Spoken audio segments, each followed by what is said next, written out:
Դայև ես չեմ հասկանում Ռուսաստանի քաղաքականությունն ինչպիսին է։ Վերջերս Ռուսաստանը բոլոր ռեսուրսները դրել է ուկրաինական ուղղությամբ, հասկանում եմ, բայց միևնույն ժամանակ չեմ հասկանում Հարավային Կովկասում Ռուսաստանի քաղաքականությունը ինչպիսին է։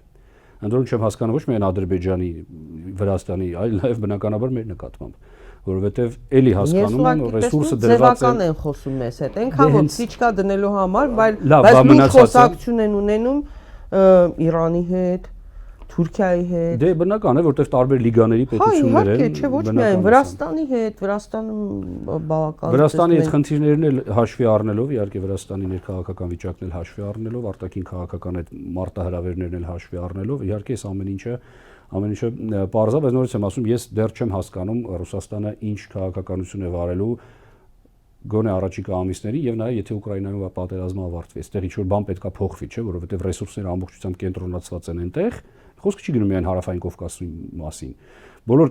ռեսուրսները կենտրոնացրել է դեպի այն կողմ եւ մնացած իր տարածաշրջաններում, որտեղ ինքը միշտ ունեցել է ռազմավարական շահեր, կարծես թե այդպես թողել է ազատ բանի մեջ, լողալու մեջ։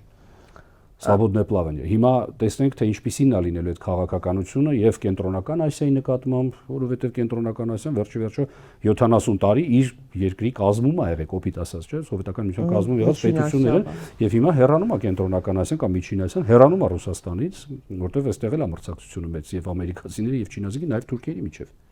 Հիմա ոնց է Ռուսաստանը փորձելու վերադարձնի իր պատմական ազատության գոտիները, այսպես ասեմ,